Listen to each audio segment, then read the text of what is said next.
Et si je vous disais que l'obstacle qui se dresse entre vous et votre réussite, c'était votre capacité à oser rêver grand? Je suis Manon Théveny, naturopathe, praticienne EFT, mais aussi coach pour les entrepreneurs du bien-être et formatrice. Tout a changé dans mon activité quand j'ai pris conscience que tout était possible. Pour moi, mais aussi pour créer le monde de demain. J'ai alors travaillé ma vision idéale, fait tomber toutes mes croyances pour révéler ma vraie puissance. Ma mission avec ce podcast, vous permettre de voir les choses en grand et croire en votre réussite. Avec des épisodes en solo sur l'entrepreneuriat, le coaching et le mindset, et parfois avec des invités exceptionnels pour qu'elles nous livrent concrètement les secrets de leur succès. Bonjour à toutes et à tous, on se retrouve avec une nouvelle interview sur le podcast Oser rêver grand.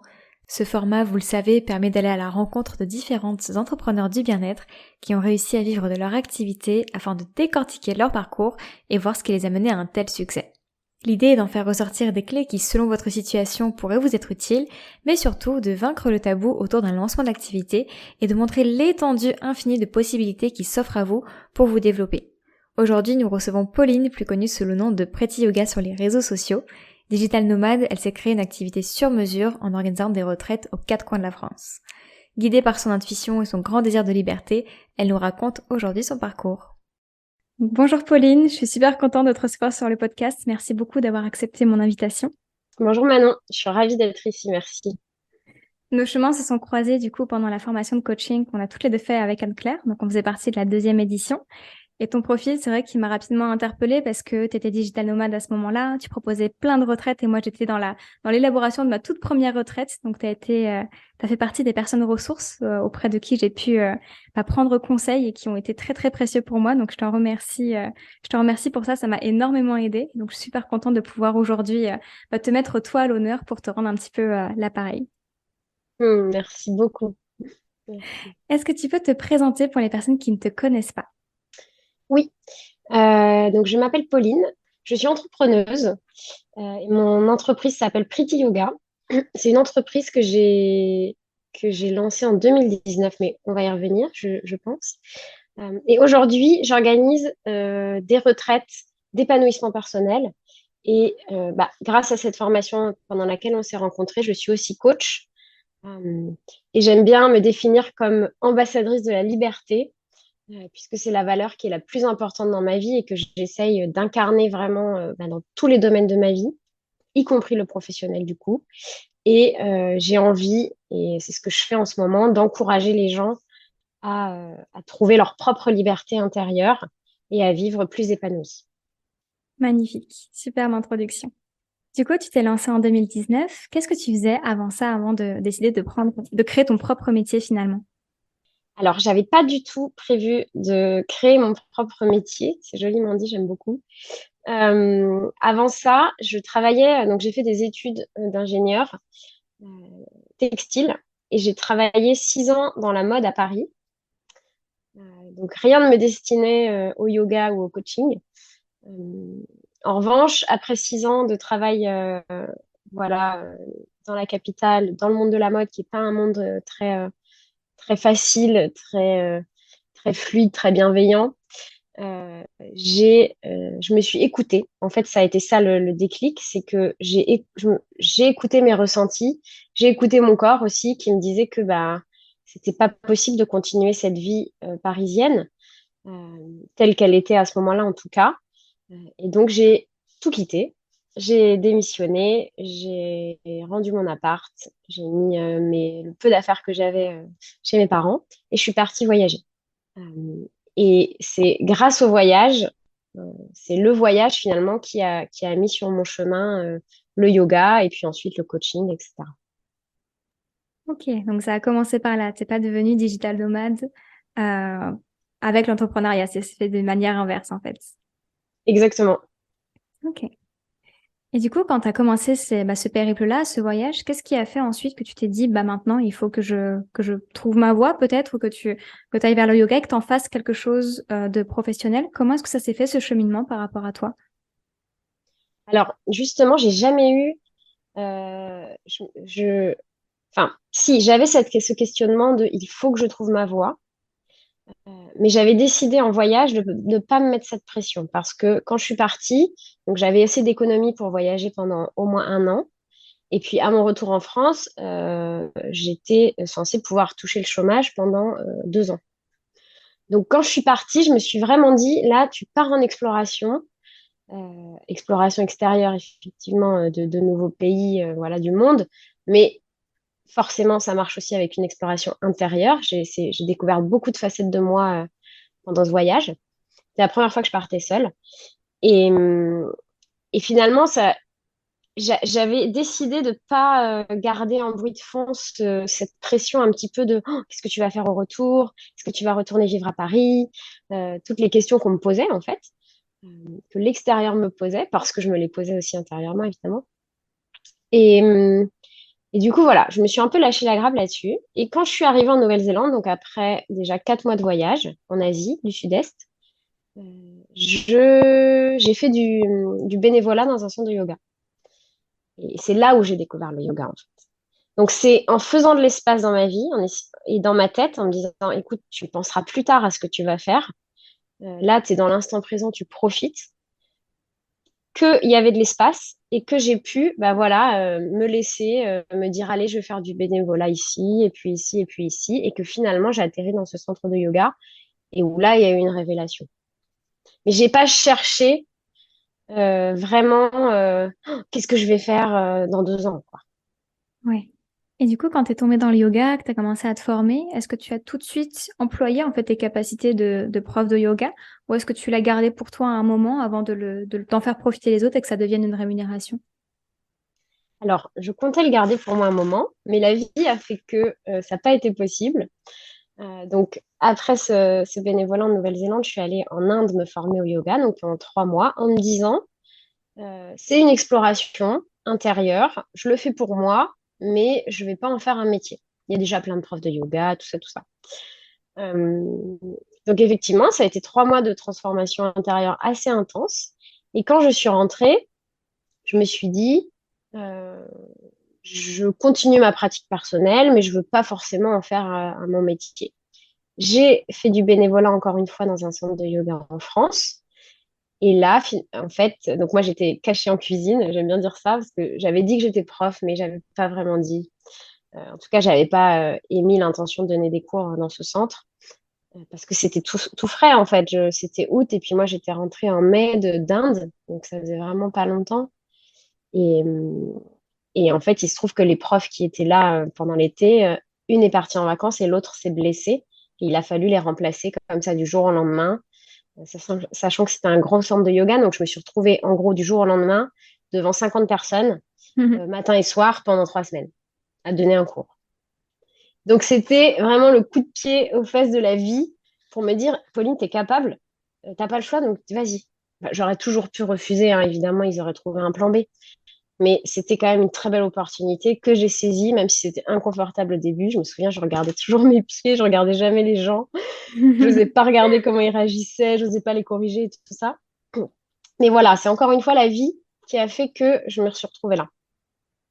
Et c'était une magnifique perche, quoi. C'est un cadeau du ciel pour Ah bah oui, commencer. exactement. Cadeau de la vie. Et puis du coup, donc j'ai plus été bénévole, mais j'ai été salariée pour ce centre pendant quelques mois. Et ça, c'était jusqu'à fin octobre 2019.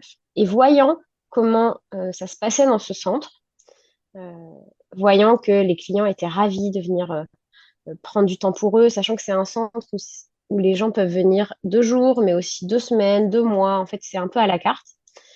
Je me suis dit, ben, déjà, je peux le faire, j'en suis capable.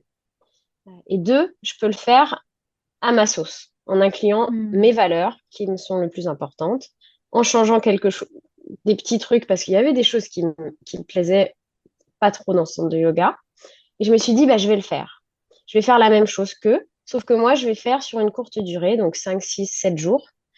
Euh, et donc, je vais faire mes premières retraites. Et donc, en novembre 2019, c'est une intuition, hein. Moi, c'est toujours, tout marche à l'intuition. Je me suis dit, donc ça, c'était novembre 2019. Je me suis dit, à l'été 2020, je vais faire 7 retraites. Je sais pas pourquoi 7. J'avais 7 en tête. Donc, j'ai quand même embarqué une amie dans cette aventure parce que je pense que j'avais un peu quand même peur.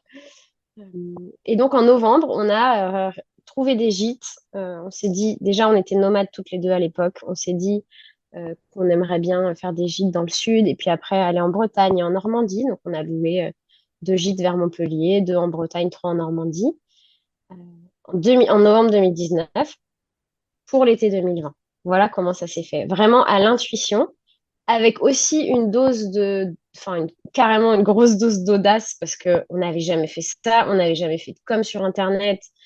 Moi, c'est un monde que je ne connaissais pas encore. Euh, Et encore plus, pour accentuer le truc, on est parti en voyage. Donc moi, je suis partie au Mexique en janvier 2020. Elle est partie en Inde. Et on a co-organisé de loin du Mhm. voyage. Et puis ensuite, il y a eu la crise, la pandémie. Et donc, on est rentré.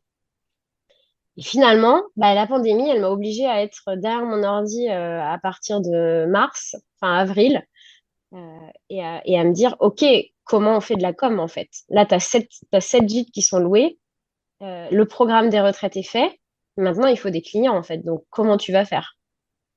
Donc, la communication, tu as commencé vraiment à mettre les pieds dans le plat seulement 3 ou 4 mois avant le début de tes retraites, en fait. Oui, oui, oui. Vu comme ça, maintenant quand je m'écoute parler, je me dis, mais Pauline, t'es folle. Et en fait, non. Donc j'ai fait une formation de communication naturelle, ça s'appelait, donc pour comment communiquer sur les réseaux sociaux, mais tout en restant naturel et pas être dans le marketing, business, stratégie à l'ancienne. Ça m'a donné un petit peu des bases. Et puis surtout, on a été référencé sur un site qui référence les retraites de yoga. Hmm. Donc on s'est pas dit on va trouver toutes seules nos clientes avec euh, notre petit réseau, parce qu'on devait avoir, je sais pas moi, j'avais 40 mails dans ma mailing list, elle en avait pareil, on en avait 80 en tout.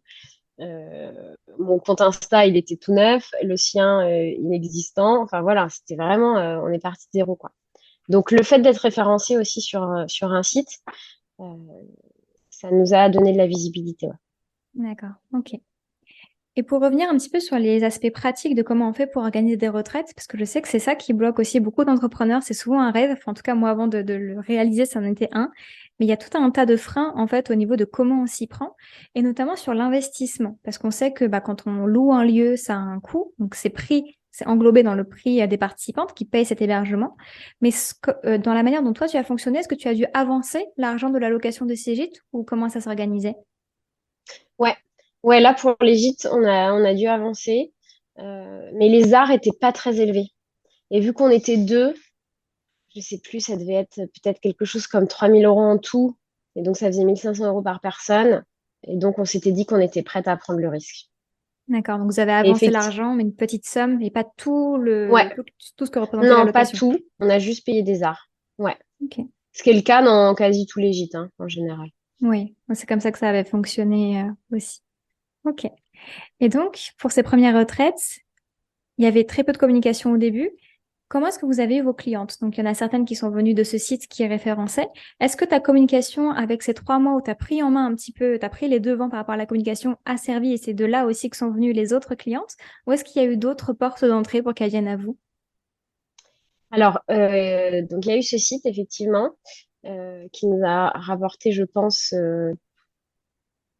quasi 3 quarts des clientes. Hmm. Sachant, je rappelle, qu'on était entre 2 confinements. Donc, à cette période-là, les gens avaient besoin d'être avec d'autres personnes, avaient besoin d'être en nature. Euh, Ils avaient passé aussi quelques mois de confinement en introspection. Donc, il y avait un travail introspectif qui avait déjà un petit peu commencé pour certaines personnes. Donc, la retraite de yoga, c'était un petit peu la suite logique Hmm. pour l'été 2020. Ça nous a aidé aussi. Euh, et sinon, les autres canaux, ben, on a utilisé. Alors, Instagram, oui, mais je ne savais pas bien l'utiliser à l'époque. Donc, en tout cas, pas pour vendre. Donc, ça n'a pas vraiment été un canal. En revanche, Facebook, oui, ça a été. Donc, moi, je me souviens, je passais beaucoup de temps à partager les retraites dans des groupes, dans des groupes de Hmm. yoga, yoga du Sud, yoga en Bretagne, yoga machin. Euh, et on a eu des gens par ce biais-là, ouais.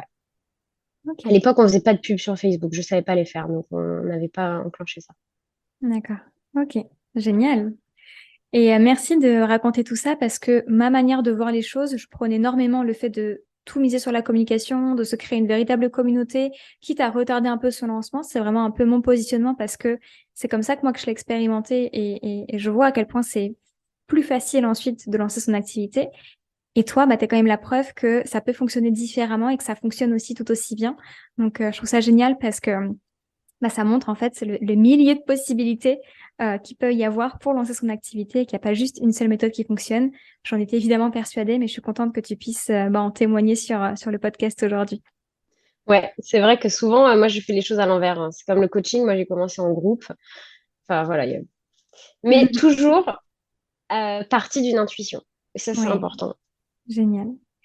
Et donc, tu as continué les retraites. Est-ce qu'aujourd'hui, ta communication Instagram, la communauté que tu as réussi à créer, fait partie maintenant de ta clientèle ou c'est toujours les mêmes canaux qui te ramènent ces trois quarts de clients comme c'était le cas à l'été 2020?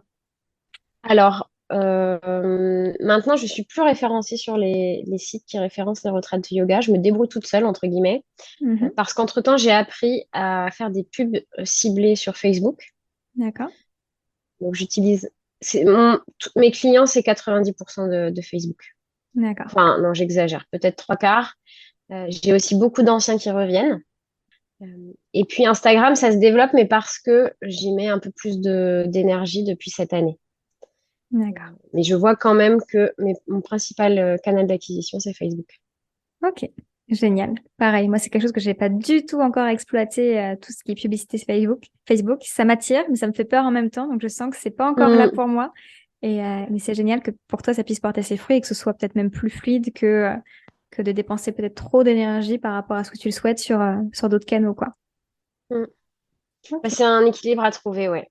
Et ça dépend vraiment du contexte aussi extérieur. Je vous disais, en 2020, ça a très bien fonctionné finalement parce que bah, on était entre deux confinements et tout ça. Cette année, c'est pas la même chose, par exemple. 2023, le pouvoir d'achat a baissé.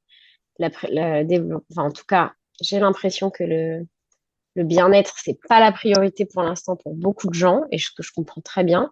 Et donc, c'est moins fluide, on va dire. Ok.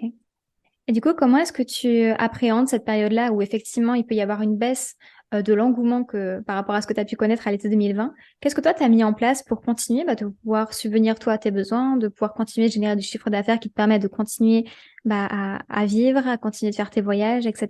Tu as mis des choses en place? Alors, oui, depuis cette année, enfin depuis l'année dernière même, donc moi, j'ai commencé en faisant de l'accompagnement de groupe et je voulais faire de l'individuel depuis un petit moment déjà. Et donc l'année dernière, j'ai fait cette formation de coaching dans laquelle on s'est rencontrés Mhm. pour justement pouvoir avoir les bons outils pour accompagner en individuel. Et ça me permet maintenant de suivre des gens sur, en coaching, donc sur plusieurs séances, et donc d'avoir un revenu différent de celui des retraites. Mais pour l'instant, c'est quand même les retraites qui prennent le plus de place dans mon business. Euh, et c'est pas une bonne solution de mettre tous ses œufs dans le même panier. Parce que bah, cette année, par exemple, les deux premières retraites de l'année, j'ai été obligée de les annuler parce qu'il n'y avait pas assez de participants. Ouais.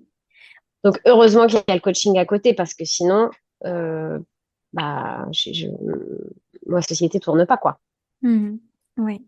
À nous, c'était pareil. On a dû aussi annuler la deuxième retraite qu'on avait prévue pour début juin. Alors, on avait eu des Ok. inscrits, mais on a eu des annulations. Donc, c'est encore autre chose qui fait que ça a Ouais, mis à mal un peu en last minute, le maintien de la retraite. mince. Et c'est vrai que c'est pas toujours évident de savoir comment rebondir. Et comme tu le dis, Ouais. de diversifier son activité. Alors, pas pour diversifier son activité, il faut quand même que ça parte de choses qu'on a envie de faire et pas de se forcer. Mais c'est effectivement intéressant, quoi. Ouais. Et justement, ça m'a amené à une question. Alors maintenant, tu es un peu moins dans ce cas de figure puisque tu as justement déployé d'autres ressources avec le coaching, avec les accompagnements.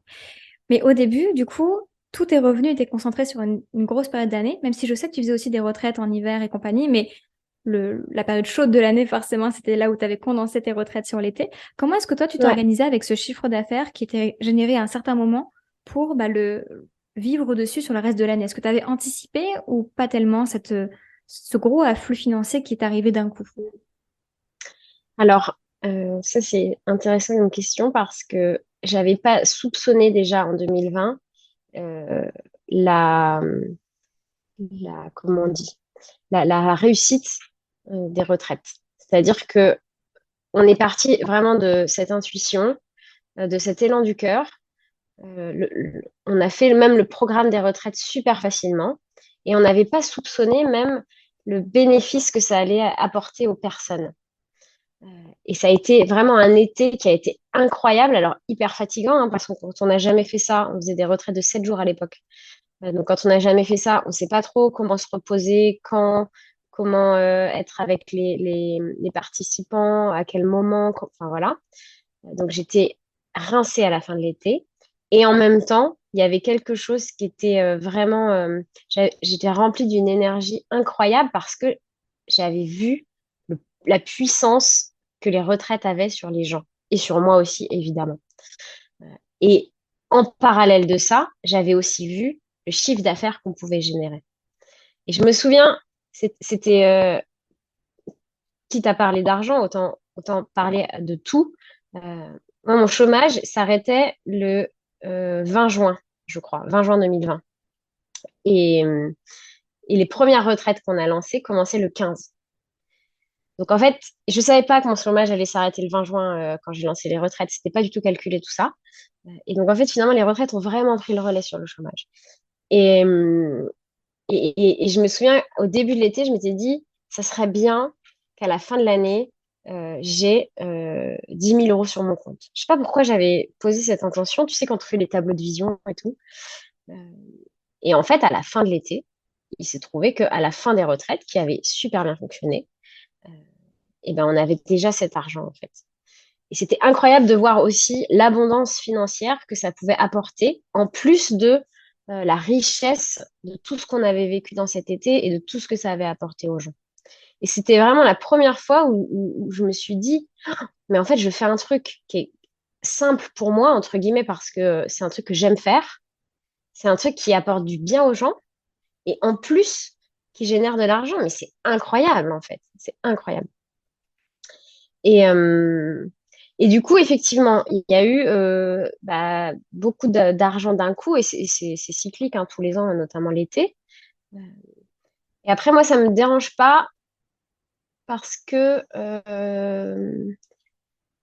toujours dans cette idée d'être en accord avec la liberté, moi, j'aime bien travailler tout d'un coup, être là à 100% pendant une semaine avec les participants, par exemple, et ensuite avoir une semaine de repos où là, je suis toute seule.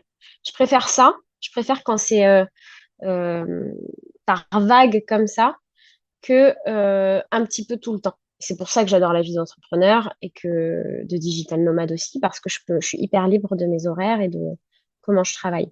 Et donc, c'est pareil avec l'argent, en fait.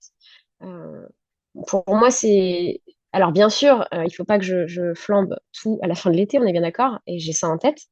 Euh, mais pour moi, c'est OK d'avoir beaucoup d'argent d'un coup et puis le mois d'après, d'avoir zéro revenu, en fait, parce que ça arrive aussi, il y a des mois comme ça. Et je trouve ça plus en accord avec mon rythme, en fait, mon rythme intérieur. Ok, donc oui, ça demande de véritablement se connaître en fait, de connaître son fonctionnement, ses besoins, ses envies. Donc ça, c'est hyper important et dans l'entrepreneuriat, quelle que soit la manière dont vous pratiquez, de toute façon, c'est vraiment au cœur de tout ce que vous allez pouvoir mettre en place. Est-ce que tout de même, il y a eu certaines peurs ou certaines appréhensions à recevoir une telle abondance d'un coup, alors que c'était nouveau pour toi, et d'avoir de l'appréhension de savoir la gérer, pas savoir la gérer? Qu'est-ce que ça a créé en toi, en fait, cet afflux soudain? Euh, alors, ça a créé beaucoup de fierté, en fait. J'étais hyper fière. Euh, et beaucoup de confiance aussi. Ça a généré beaucoup de confiance en moi, en ce que je proposais, en mon auto-entreprise. Euh, donc ça, c'est une face de la pièce. L'autre face, c'est, par exemple, je vais prendre l'exemple de l'année dernière parce que l'année dernière, euh, donc juste à la fin de notre formation, j'avais des retraites de prévues, des retraites de printemps.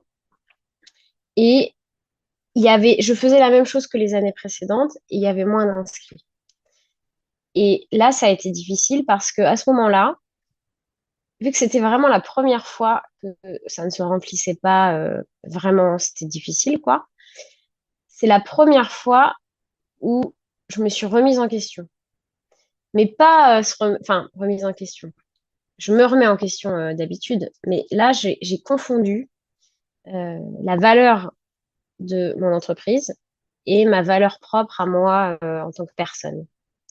Et là, en fait, j'ai vrillé parce que les pensées que j'avais, c'était si ça ne se remplit pas, ça veut dire que ce que je propose, c'est nul. Ça veut dire que ça a baissé en qualité. Je sais pas, je m'inventais n'importe quoi, hein. Ça veut dire que euh, ma valeur, en fait, intrinsèque, elle a baissé, elle est moins bonne, etc. Et donc, en fait, ça m'a fait partir. Donc, du coup, je, je, je mettais beaucoup d'énergie à essayer de communiquer sur les réseaux. Sauf que bah, communiquer sur les réseaux, c'est un métier et que quand on ne sait pas le faire, on peut mettre beaucoup d'énergie pour des trucs qui ne servent à pas grand-chose. Euh, et du coup, j'étais vraiment dans le faire. Il faut que je fasse tel poste parce que sinon les gens ils vont pas avoir la retraite. Et puis si je fais pas cette newsletter, ils vont pas être au courant et puis ils vont pas réserver. Et puis je voyais l'échéance en fait de il va falloir annuler le gîte. Ils vont garder les arts, etc., etc. Parce qu'au-delà du gîte, il y a aussi la cuisinière. Enfin, il y a plein de choses, hein. Et donc, j'étais dans le faire, faire, faire, faire, faire, avec juste l'intention que ça se remplisse. Et j'ai complètement zappé le pourquoi je fais la retraite, en fait. Qu'est-ce que ça apporte aux gens? Qu'est-ce que ça m'apporte à moi? Quelle est mon intention derrière? Et donc, en oubliant ça, j'ai complètement vrillé, je suis partie en burn-out. Et ça, c'est important de le dire parce que je pense que ça arrive à plein d'entrepreneurs.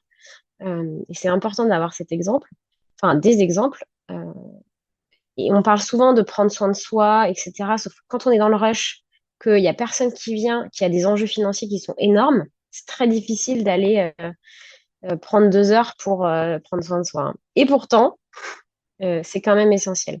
Et c'est vraiment ça qui m'a sorti de cet état de burn-out, c'est de prendre soin de moi et de lâcher l'affaire des retraites, en fait, et de me dire, mais si elles n'ont pas lieu, c'est pas grave. Alors oui, financièrement, c'est chiant.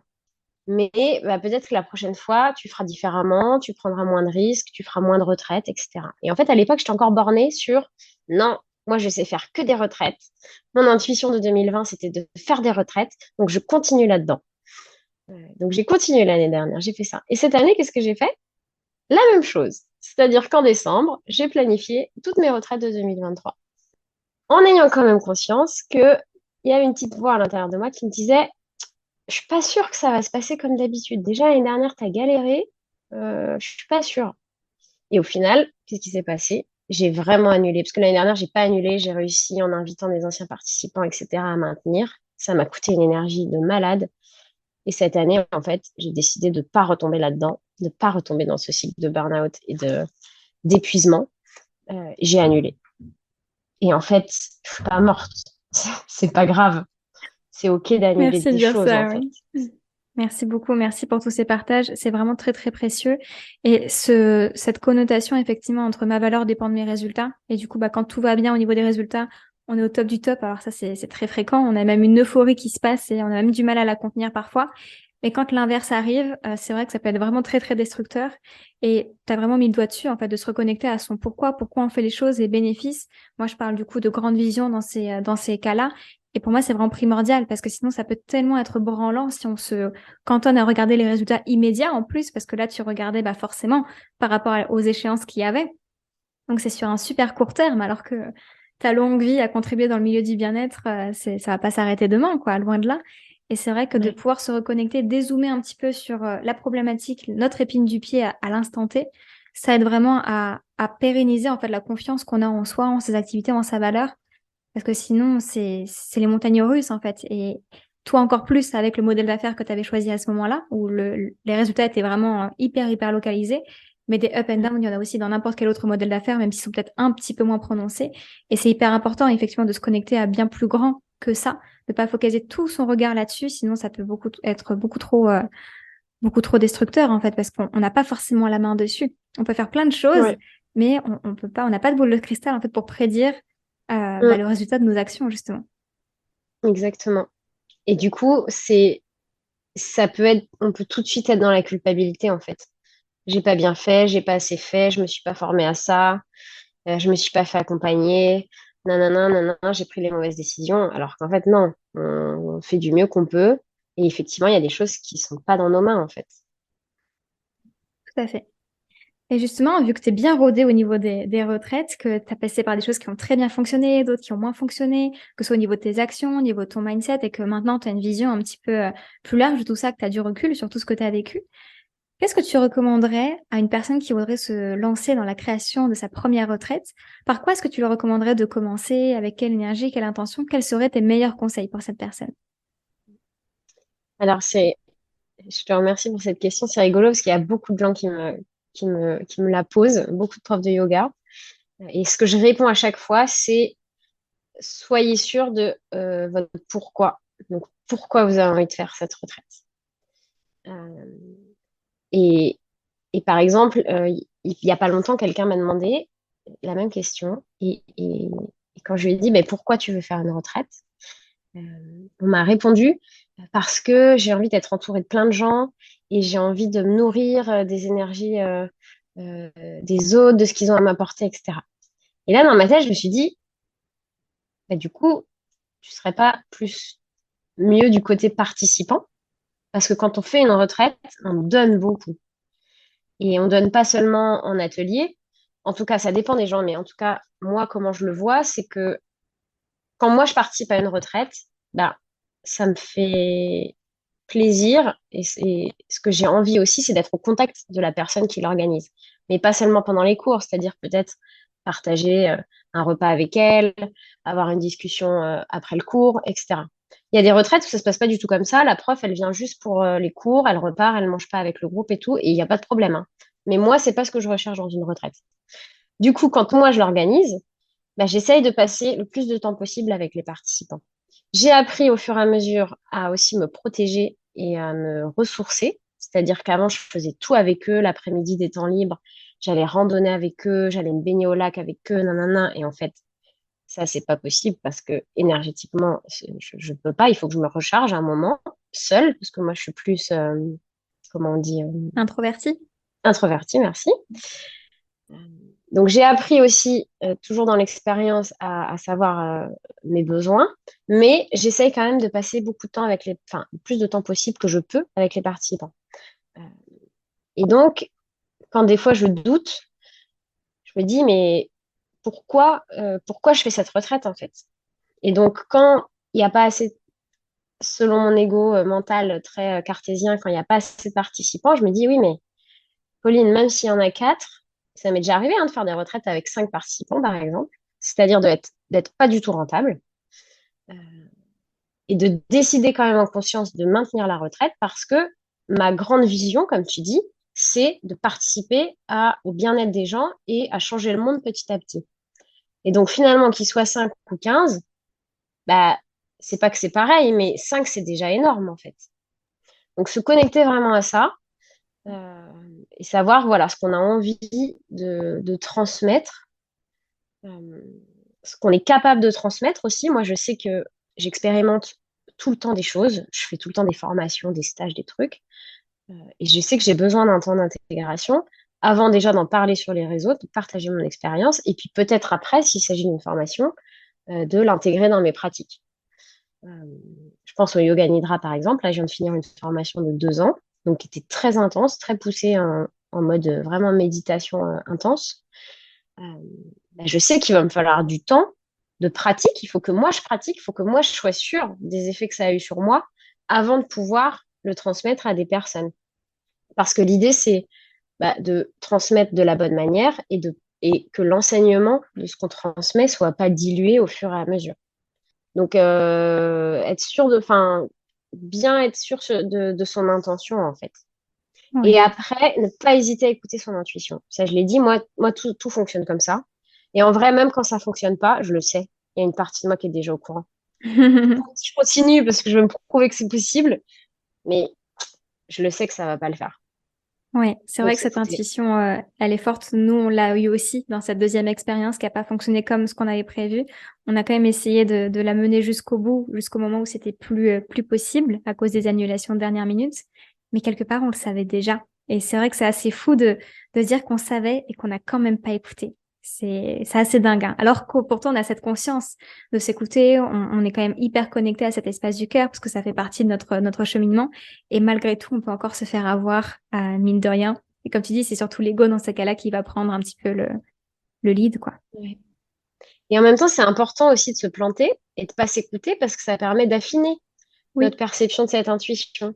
Et là, bah, du coup, vous allez peut-être vous dire, si la prochaine fois, prochain projet, ça revient, bah là, vous allez vous dire, attends, la dernière fois, j'ai pas écouté alors que j'aurais dû. Bah, cette fois-ci, j'écoute. Ou à l'inverse, hein, des fois, on a l'impression d'avoir une intuition et en fait, on se plante totalement. Et ça arrive et c'est pas grave. Mais ce qui est important au fur et à mesure, c'est qu'on affine et que moi, j'aspire à vivre une vie qui est complètement menée par l'intuition. Et c'est déjà en grande partie le cas, hein. Hmm. Euh, mais c'est vrai, quand on parle de business, c'est plus difficile, je trouve. Ouais. Mais c'est vrai, c'est hyper formateur en fait dans les cas où on l'écoute et qu'on a eu raison de l'écouter, dans les cas où on l'écoute pas et on n'a pas eu raison, dans les cas où on a écouté et en fait c'était pas ça, peu importe le schéma, c'est toujours hyper formateur enfin, moi en tout cas ça m'apprend énormément aussi pour réaligner ça et être encore plus connecté à cette petite voix intérieure qui finalement à chaque fois qu'elle devient de plus en plus forte, ça devient de plus en plus facile aussi de s'autoriser à l'écouter quoi. Ok. Et du coup, donc les retraites, tu continues. Est-ce que tu peux nous dire où est-ce que tu en es avec celle de 2023? Donc là, on commence à attaquer peut-être la saison haute pour toi. Ouais. Là, du coup, j'ai fait une retraite au mois de mai près de Montpellier qui s'appelait Alchimie. Et là, il y a les retraites d'été qui arrivent, qui s'intitulent Libre d'être soi. Voilà, donc on reste sur le thème de la liberté. Euh, et elles auront lieu en juillet-août. Il y en a quatre, il y a quatre dates dans les Cévennes. Et l'idée de ces retraites, c'est d'avoir déjà un espace, le temps d'une semaine, où on peut vraiment être soi, euh, où on peut se reposer si on a besoin de se reposer, parler de philosophie du yoga si on a envie de parler de ça, aller randonner si on a envie l'après-midi, faire du yoga, etc. Vraiment s'autoriser à être soi, à s'écouter. Moi, je dis toujours aux personnes au début des retraites que je propose des ateliers, mais que rien n'est obligatoire. Si un matin, ils ont envie de dormir et de ne pas venir au yoga, qu'ils le fassent. S'il y a un atelier qu'ils n'ont pas envie de faire, bien sûr que j'encourage, parce que les ateliers, ils ont un objectif et que on n'a pas forcément en tête quand on est participant et que moi, j'ai la grande vision de la retraite. Donc, bien sûr, je les encourage à venir, mais que s'ils ne le sentent pas, il n'y a pas d'obligation. Euh, voilà. Et à travers les pratiques de yoga du matin, du soir, les ateliers donc sur la philo, sur les émotions, sur la communication, etc. L'idée, c'est de venir prendre conscience, parce que c'est ça le yoga, hein, c'est la conscience, prendre conscience de nos fonctionnements intérieurs euh, et transformer, se libérer de ce dont on ne veut plus, les croyances limitantes, les émotions récurrentes, etc. Tout ça au Ok. bord d'une piscine avec vue sur les Cévennes, on n'est pas trop mal. Oui, le cadre joue beaucoup dans ce genre de retraite. C'est vrai que ça nous sort de notre Ben oui, quotidien, donc être dans un cadre ouais. propice en nature, ça joue aussi beaucoup en plus de tous les enseignements et tout ce qu'on va expérimenter pendant le séjour, quoi. Ok. Je mettrai évidemment donc tous les liens de ces 4 retraites dans les notes de l'épisode pour les personnes qui n'ont pas encore choisi comment elles allaient se chouchouter cet été. Si jamais ça vous parle et que ça vous appelle, là où il restera des places, je mettrai le lien dans les notes de l'épisode pour que vous puissiez aller voir le travail de Pauline. Merci. Et tu nous disais en début d'épisode que justement, au début, tu comptais absolument que sur les retraites et que petit à petit, tu commençais à diversifier, donc à ajouter notamment le coaching, l'accompagnement au sein de ta boîte à magie. Est-ce que tu peux nous parler un petit peu de la diversité dont tu fais preuve aujourd'hui, et peut-être de tes projets à venir pour structurer davantage ton modèle d'affaires pour qu'il soit peut-être plus écologique pour toi? Ouais. Alors du coup, ça fait un an, un peu moins d'un an que j'ai lancé mon accompagnement de coaching. Donc là, c'est du coaching individuel sur plusieurs séances, donc 6 séances en général. Euh, mais là, je suis en train de réfléchir justement à... Enfin, je suis en train vraiment... Parce que par exemple, le coaching, depuis l'année dernière, je me suis dit, oui, c'est le bon. Enfin, j'ai vraiment quand j'ai réservé pour la formation, encore un truc d'intuition, je ne connaissais pas la formatrice, Anne-Claire Méret, je ne la connaissais pas, j'avais jamais entendu parler. Je ne sais pas comment elle a atterri sur mon feed Instagram, peu importe. Euh, et vraiment, en 2 jours, j'ai réservé cette formation qui était quand même assez élevée en prix euh, pour du coaching que j'avais pratiqué moi en tant qu'accompagnée, que coachée. Et voilà, donc intuition, je me suis retrouvée là. Et, et c'est marrant parce que c'est souvent comme ça avec moi, c'est que j'ai des élans comme ça, d'intuition, où là, je suis mon cœur. Et après, j'ai le mental qui revient au galop, et là, je doute. Et donc, le coaching, on a fini la formation peut-être en février ou mars 2022, je pense. C'est ça. Et j'ai lancé mon accompagnement qui s'appelle Phoenix en janvier. Donc, ça m'a pris tout ce temps d'intégration, de est-ce que je vais utiliser ou pas le mot coaching, que ça fait trop à l'américaine, et nanana, et nanana. Tout le mental, en fait, qui revient et qui m'envoie des doutes. Euh, Parce que ce que je dis pas, c'est qu'avant les 7 premières retraites de l'été 2020, il y a eu de janvier allez, de mars quand je suis rentrée en France à juillet, où j'ai été pleine de doutes, hein. Ça n'a pas été youhou, trop bien, on va faire cette retraite, ça va être rempli tout seul. Non, non. Il y a eu plein de doutes, plein de moments de stress de mais Pauline, t'as jamais fait ça, comment tu vas faire, etc., etc. Donc c'est important aussi, je le dis parce que souvent on veut griller les étapes en entrepreneuriat, c'est important de se laisser du temps aussi, soit d'intégration quand on a appris de nouvelles choses, soit enfin, juste de se laisser du temps en fait. C'est hyper important. Euh, Et là, je vois, tu vois, le mot coaching, je pense que je l'ai mis sur mon compte Instagram il y a 2 jours. Parce qu'avant, j'étais encore, oui, mais non, je vais pas appeler ça coaching, mais je machin, truc, machin. Alors qu'en fait, je savais très bien que ça allait être ça. Bref. Et donc, le coaching, pareil, l'année dernière, j'ai voulu lancer un programme en ligne qui s'appelait Oser la liberté, qui est génial. J'avais tourné les 2 premières vidéos. C'était un petit programme avant l'été et tout. Je l'ai fait, j'ai fait les visuels, j'ai commencé à en parler sur Instagram et tout. Et en fait, j'ai douté. D'un coup, j'ai douté. Et là, je me dis, oh ah non, j'ai flippé. Et je pense que c'est normal, hein, c'est naturel, c'est la peur de l'inconnu, c'est le système nerveux qui est un peu mis à mal et tout ça. Et il n'y a pas de problème. Et du coup, en fait, vu que j'avais pas d'inscrits et tout, rapidement, je me suis dit, bah non, j'annule. C'est nul, allez hop, j'enlève. Et donc, je l'ai enlevé et je l'ai pas lancé vraiment, finalement, ce projet. Je lui ai pas laissé de quoi le temps d'exister. Et c'est pas grave parce que au final, il y a des gens qui m'ont contacté pour ce projet que j'ai coaché ensuite en individuel. Donc, au final, il y a quand même eu des répercussions. Mais c'est intéressant de s'observer et réagir. Donc, je pense que je vais relancer ce programme peut-être à la rentrée. Je sais pas encore, mais ça fait plusieurs fois que j'y pense. Donc, je me dis, bon, il est encore là, il est prêt. Ce serait dommage qu'il dorme dans les placards. Euh, voilà, et donc peut-être un conseil, quand vous avez des idées, alors bien sûr, il ne faut pas s'éparpiller parce qu'on a quand même un temps limité, une énergie limitée, donc il faut aller à la priorité. Mais si vous avez eu les idées, c'est qu'elles doivent s'incarner, c'est que vous devez les incarner et les mettre dans la matière, donc allez-y en fait. Et si ça vous fait poser des questions, si ça vous fait revenir en arrière, comme moi, ça m'arrive plusieurs fois, enfin souvent, c'est pas grave en fait.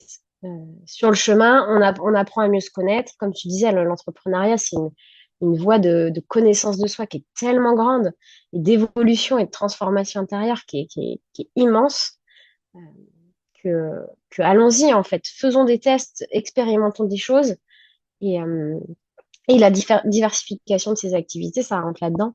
Et donc voilà, donc moi j'ai les retraites, le coaching individuel et je vais sûrement lancer ce programme en ligne relancé qui s'appelait Oser la liberté. Toujours autour de la liberté, comme ça on Il y a quand reste même une cohérent. énorme cohérence effectivement dans tout ce que tu fais, même si aujourd'hui tes outils commencent à varier un petit peu, il y a quand même une toile de fond qui est bien présente, quoi.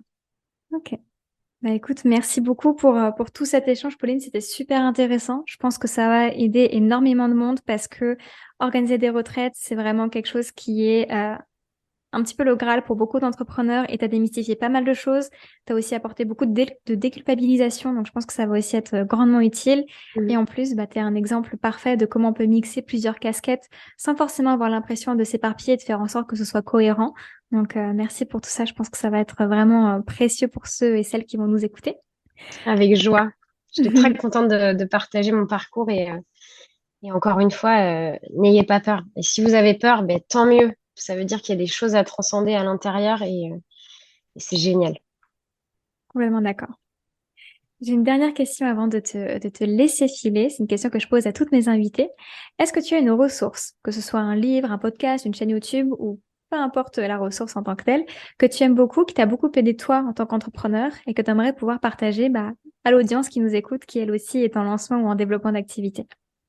Oui, alors du coup, j'avais préparé plusieurs livres, mais au vu de ce qu'on s'est dit, je voudrais parler du livre de Brené Brown. C'est une américaine, conférencière, auteure.